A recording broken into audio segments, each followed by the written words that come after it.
Welcome guys back to the channel, it's Maverick here with another episode of Jujutsu Kaisen.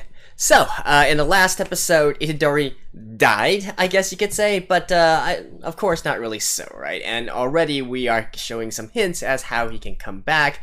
It's probably gonna have to do with Sukuna in some sort of way because he still needs Sukuna to actually heal his body, repair his heart and all that in order to get him back to life once again. And, well, Itadori is going to have to do some creative negotiations with Sukuna, right? And honestly, the best I can think of is perhaps they will come to some sort of compromise, right? So Sukuna would help repair Itadori's body, and in return, Itadori is going to do his best to try and collect all the fingers so Sukuna can regain his full power, at which point all bets are off, and then they'll have another battle to duke it out for control of the body, right? I think that's how things are going to go, because I don't really see any other way. I mean, obviously I don't expect them to literally punch each other to the death within Itadori's subconscious or whatnot, right? Of course, beyond that, we also have a lot of various other things happening. We are introduced to some of the senpais of these first years, and apparently there's a tournament going on and all that. And we have this mysterious monk dude who apparently is plotting to overthrow or upset the balance of power in this current world. But in any case, let's handle this one thing at a time. I think we need to get Itadori back first. Let's get into it. Alright, let's begin in 3, 2, 1, play. Now you guys might see that my layout has changed a little bit because I'm actually recently getting copyright struck, so fine. I know it's because I have that little transparent video up there, but I don't know, I just like to include it, right? Like, seriously, you're not supposed to be watching it here. Sync your own copy of Jujutsu Kaisen to this.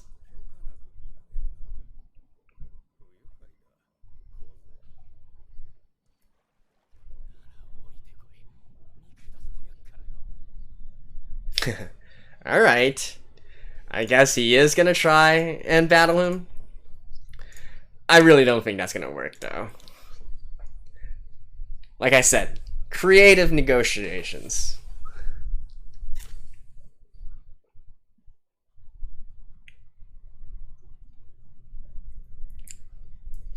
Because I'm pretty sure that within his own subconscious, probably Sukuna still has the upper hand, right? With or without being in his subconscious.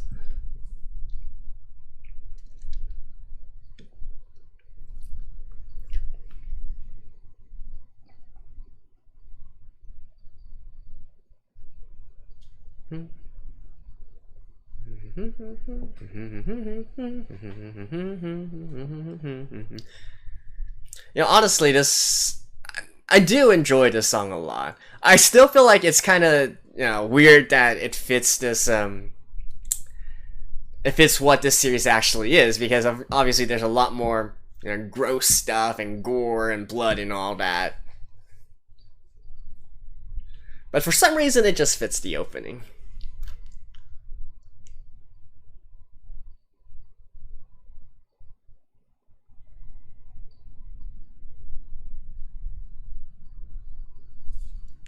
Alright. Let's get to it. After rain.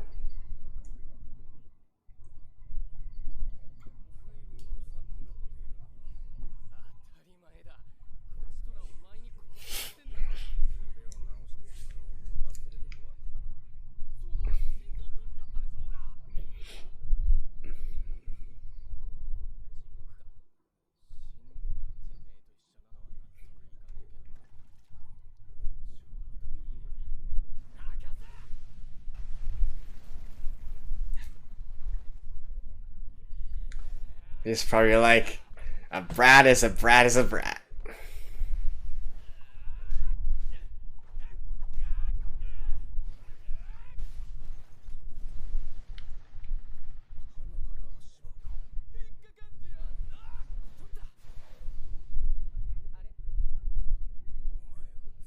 I wonder if he can actually get killed once again in this subconsciousness.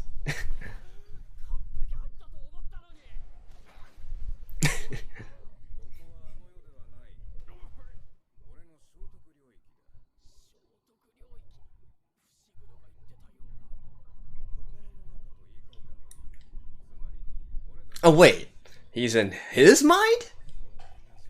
I thought Sukino was in Itadori's mind. Ah, here we go. Creative negotiations.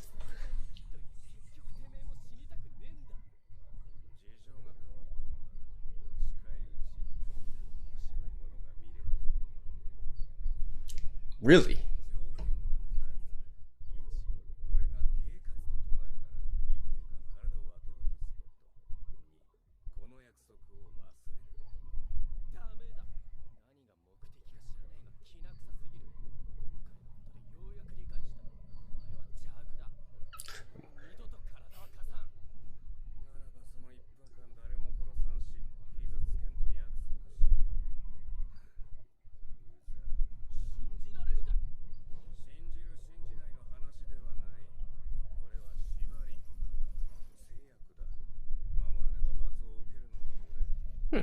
Even for someone of his...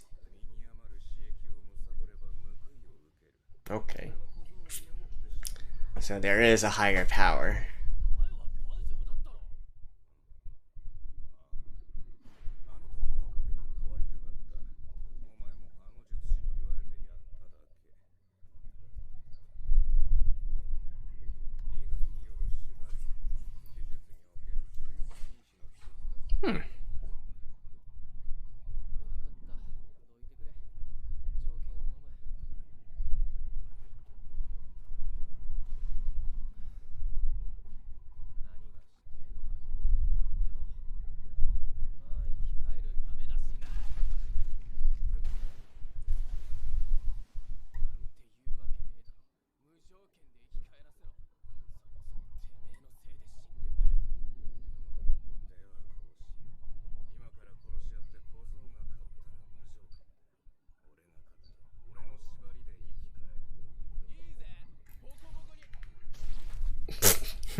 Wait, and he doesn't remember this, right? Itadori doesn't actually remember this, so he doesn't even remember he lost.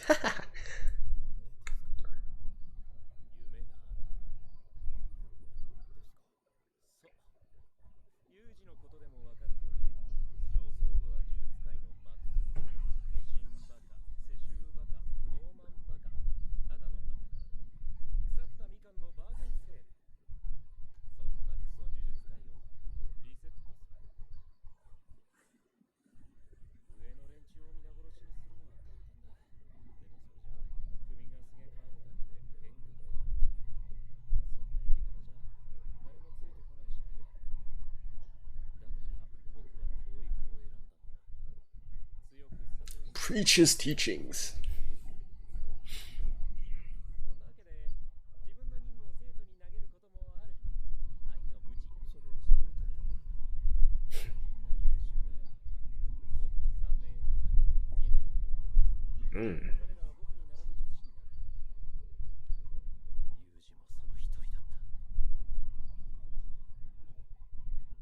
I think he's about to get back.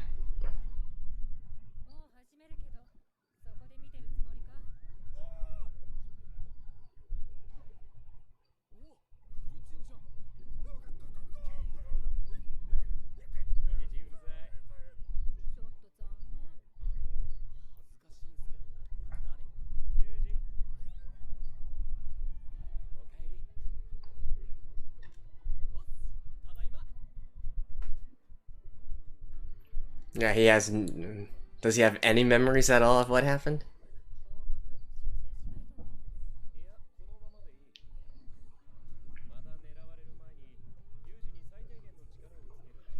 Ooh.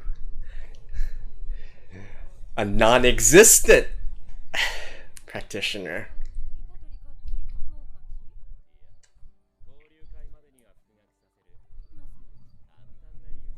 So they can't have time?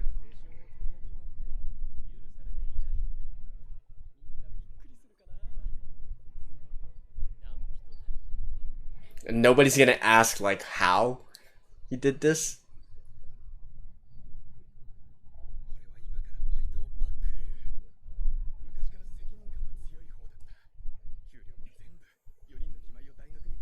4 younger sisters to college.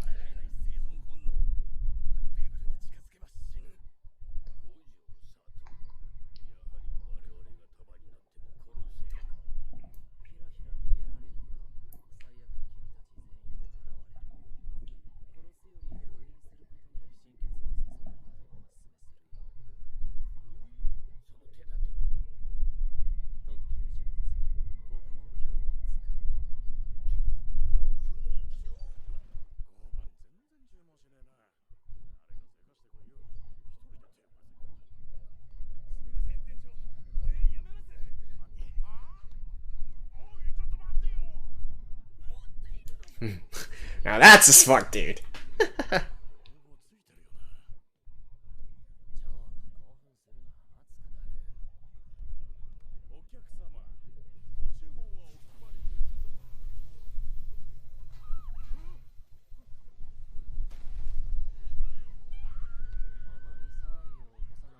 Okay.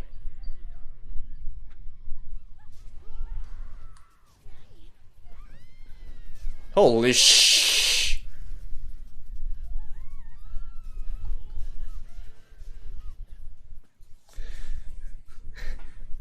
Did we suddenly turn into Fire Force all of a sudden? Holy shit.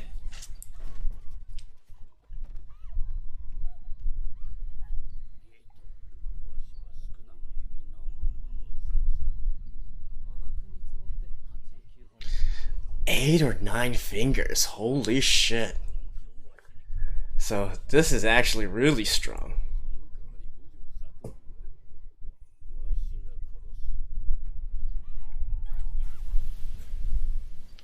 Wow. And that dude, yeah. Now he's like, I ain't taking none of this shit. I got some sisters to feed.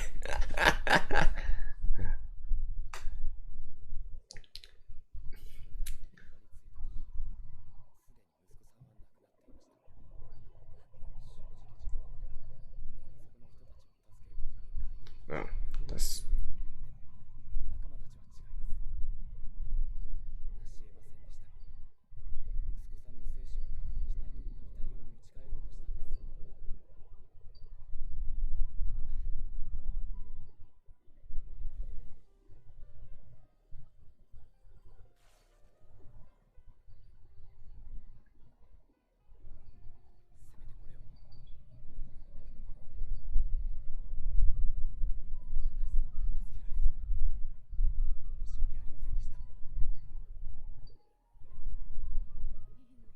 Does he even know, like, does she even know, like, why this supposed high schooler is the one going around and trying to rescue these prisoners in any case?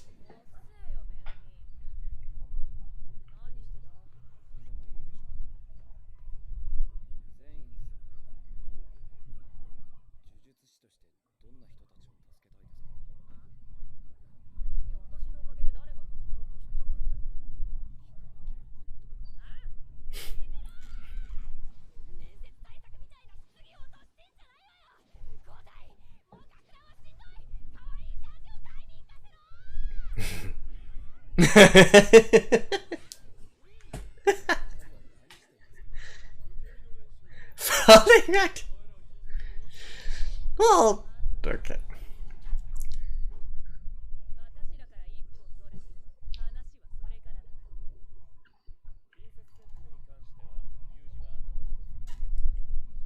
No, so he's gonna train him and see. Oh, so he's not even gonna tell the others?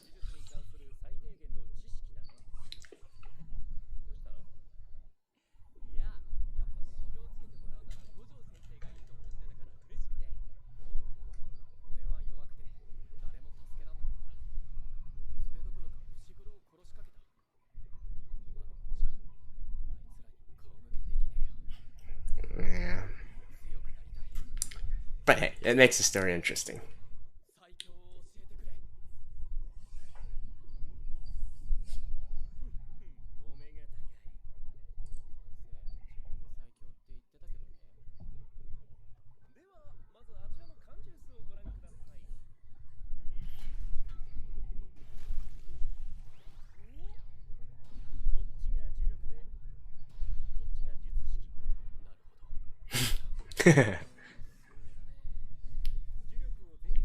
Okay. Okay.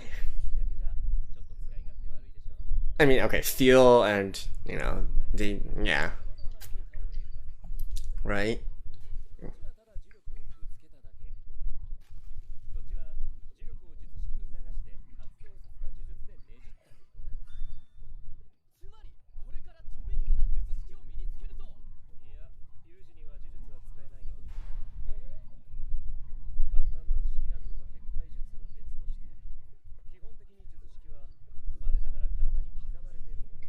Really? Huh. Really? But what if you have like a huge battery? Right? Like, what if you have a huge reserve of energy?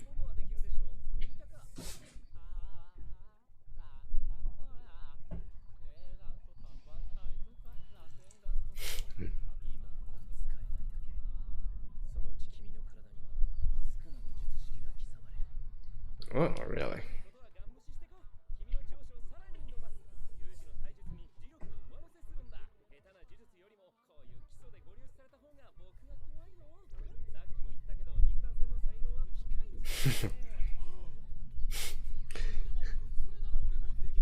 So easy.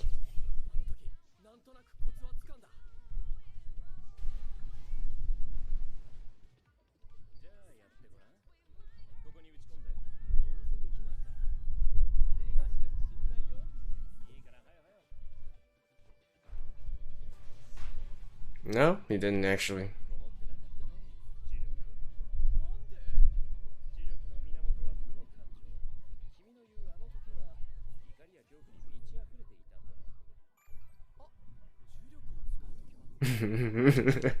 Yeah, really?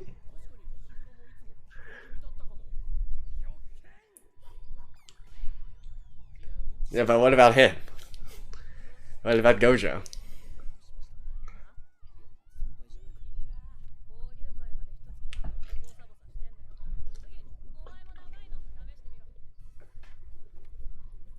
Okay, so is this like a middle of a training arc?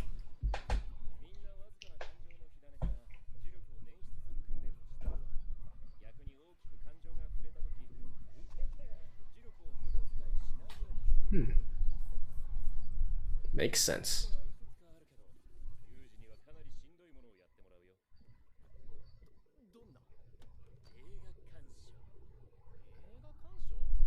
And suppress your emotions while watching it?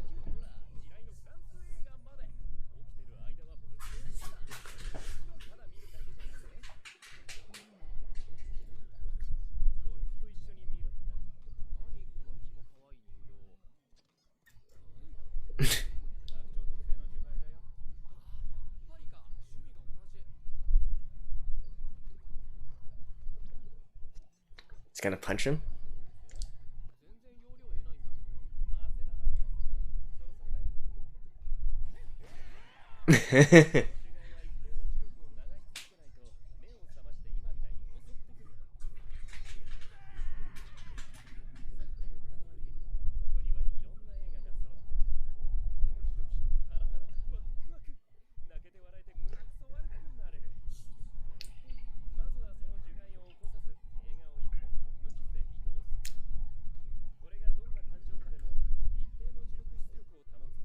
Hmm.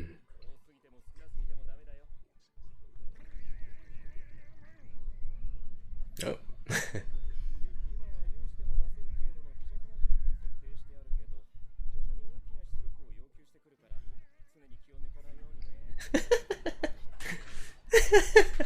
This is kind of funny.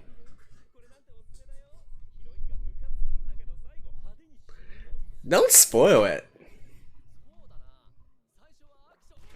Nope.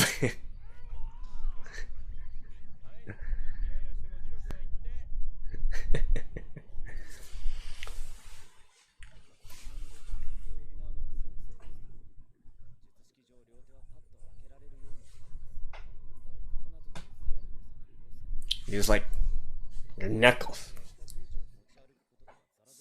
Gloves?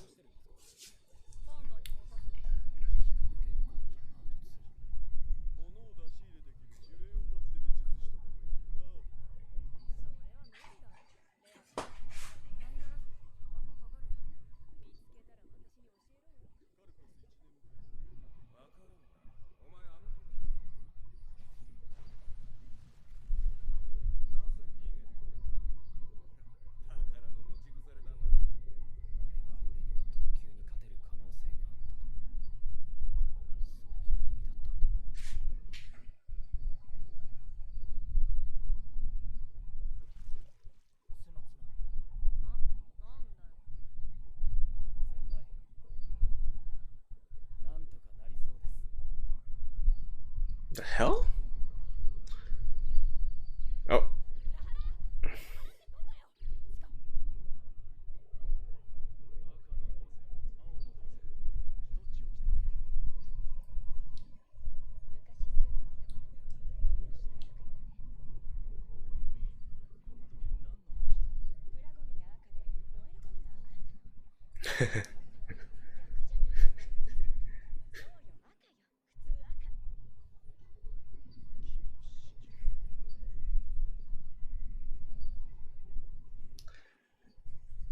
And boom, she's dead.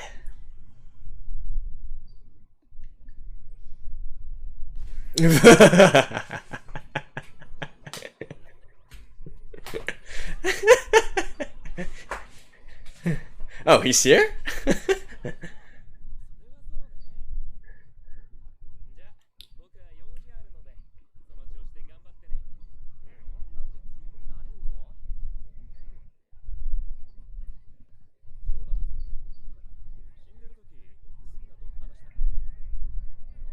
Nope, he doesn't remember.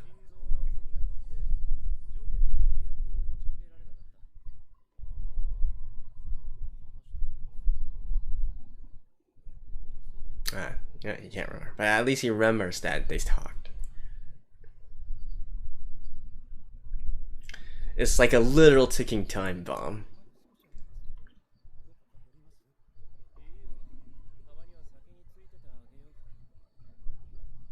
Ah, he's gonna get ambushed by that guy, right?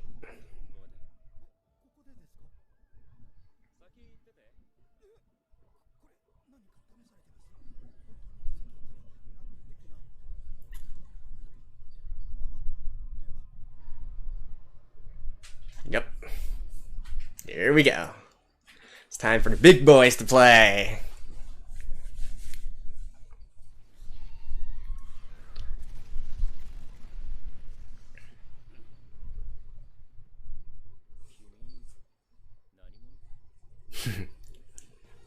Ah, so cool. All right, let's skip ahead to the you know, the walk, the stroll, whatever you want to call it. I'll see you guys in a second. And let's watch this Juju stroll in 3, 2, 1, play. Oh, go. Go, Joe, go.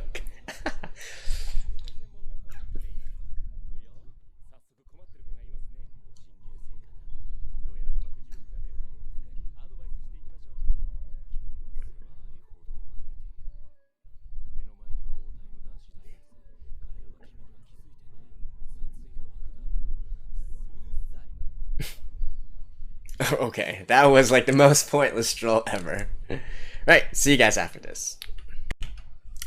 Ooh boy, it seems to me that Gojou is not at all impressed by the appearance of this new enemy, whose name is apparently Jogo, if I'm not mistaken, and I do believe we're about to see a tiny glimpse of his true power in the next episode, because in the preview that I saw, it seems that he's taking his blindfold off, right? So he clearly warrants this a threat, but at the same time, you know, if Gojou is to be believed, this is a guy who believes that he can take on Sukuna no problem, right? So, you know, 8-9 fingers about, and even with an artifact, might be a good match, but at the same time, I really don't have any doubt in my mind that Gojou is going to win this handily. Unless, of course, he's just being a little bit too cocky and arrogant about his own abilities. But in any case, I do think that we're going to see a pretty epic battle in the next one. So, putting that aside for now, as mentioned, Itadori and Sukuna well, I guess they didn't really sit down and do some negotiations, but it was kind of a creative negotiations here. I mean, at the end of the day, Itadori did manage to put on some conditions for Sukuna, right? And I do believe that those conditions are binding. It seems that Sukuna is being very forward with what he's saying in terms of that. So this does have a few and this does have a few other implications here, right? So Sukuna, as strong as he is, certainly isn't beyond the rules of this world or any sort of higher power either. So the fact that there can be these sort of unbreakable oaths, unbreakable promises, or whatnot, speaks to, there being a bigger thing behind all this, a higher level of deity, a higher level of dimensions to all these, cursed powers and so on and so forth. So that's something that we need to take in mind in terms of the overall story building and whatnot. So that's one thing. And another thing is, I do kind of wonder if you don't need a specific sort of ritual or contract in order for it to be binding, because I have the kind of feeling that perhaps at the very end there, when Sukuna was saying, all right, let's duel, and if you win, I'll accept your conditions. If I win, you accept my conditions, right? And Itadori obviously immediately answered yes, right? I do kind of feel like that probably by itself is a sort of a promise, or maybe I'm just looking too much into the situation, but I do kind of feel like because it was directly after that moment, maybe it had a little bit more meaning in that you can implicitly say that you are going to do something like this, and it would also work as a contract as well. I don't know. It's just some kind of mechanics that I do believe, I do like to explore, right? And speaking of mechanics, we do get some here. And this is actually something I've been looking forward to, because I have read comments before that said the world of Jujutsu Kaisen is actually really well fleshed out in terms of its mechanics, in terms of its worldview and its battle system, its combat system, and so on and so forth. And so here we do already get a little bit of it, right? We have the cursed energy part, we have the cursed techniques part. So so the energy is literally just the energy that powers the techniques, right? So already we can, I think we can expect some different sort of takes on this situation, such as, for instance, having a very, very, very large energy, being able to pour large amounts of cursed energy into a technique, but the technique that person uses might be relatively simple, right? Like if it's a simple technique but it has a lot of power behind it, will it also turn into a great, a top tier technique as well, or a top tier sort of battle style? Maybe. Or conversely, maybe you can have something with very, very advanced techniques here, because obviously it seems that they do have differences in terms of the difficulty level, the skill, and the the overall effectiveness of a particular technique. So what if someone is able to use very advanced techniques, but they don't really have the big enough energy or battery to power it, right? They can't supply a consistent flow of cursed energy. I do wonder if we're going to have these sort of clashes in the future to view the respective viewpoints and whatnot, and maybe get some learnings from all this. This is definitely something I'm looking forward to as well. And by the way, just to also give my own opinion on this, I've always been of the opinion that having a larger battery is more important, because sure, I guess within this Gojou has already said that techniques are mostly innate, right? So you're born with it, and okay, that might be the case, but I think I would still prefer having, being able to draw on a large amount of power rather than have the most advanced technique in the world but have nothing to power it, right? The same with, pretty much the same with any kind of electronics as well, if we're using the same sort of comparison. If you have no power, you can have the most advanced computer in the world, you can have the most advanced smartphone, or whatever the heck you want. You can have, I don't know, like drive a Tesla or something like that, right? But that doesn't, that means nothing if you can't supply the juice to power it. So I would always say to err on the side of the fuel, the power first, and then is the application. But who knows? Like, perhaps that's why I'm looking forward to seeing if we are going to see these different styles of combat and whatnot in the future, presumably during the sort of exchange event, right? That's probably when we'll see lots of different people utilize different sorts of techniques, and also utilize different styles of fighting and have different philosophies behind them. So there we go for that part. The rest, so, I mean, this is essentially a mini, and I wouldn't even really call it a training arc, right? We'll have to see what happens after Gojou gets back from his fight with Jogo. Isn't that kind of funny? Jogo? Like, it's literally like just the opposite of each other. But anyways, maybe after that we will still go through a sort of training episode or whatnot, and then we can jump forward into the actual exchange event. I can't wait to see Itadori appear in front of Fushiguro and Kugisaki again. That's probably going to be hilarious. But I am looking forward to that already. And yeah, I think that's pretty much it for this episode. Certainly, the monk dude and Jogo and whatnot, they are quite dangerous. I do say so. Although again, that scene, maybe it's because it's Friday and you know Fire Force and Noshibutai is in the exact same day. When they lit into flame, I was literally thinking, oh, they've turned into infernos, right? But anyways, yeah, that's it for now. And oh, you know, props to my man for running out of this store. He knows what's important, right? He knows that he needs to take care of his sisters. So he's like, I am out of this. And I think this also speaks to the fact that normal people are able to also sense these kinds of things, right? It's a sort of innate ability within different people to have you know, a stronger sense or a weaker sense towards the supernatural and so on and so forth, which kind of ties in with what lots of people say in real life as well, and you know, especially in more superstitious religions and whatnot. For instance, in Asia, that we have something called, you know, some people are more attuned to the supernatural, and some people are less attuned to the supernatural. So some people can see ghosts, but they'll also be more affected by ghosts or spirits and whatnot, whereas some others will never be able to see them and will never be affected by them as much. So kind of like that sort of difference there. But I mean, I gotta say that was a pretty cool scene, not gonna lie. So yeah, it was entertaining. Anyways, that's it for episode 6 of Jujutsu Kaisen. Hopefully this one does not get copyright struck. I would really hate to have to re-upload this again. But in any case, that's it for now. Thank you guys, and I will see you guys next time. Bye-bye.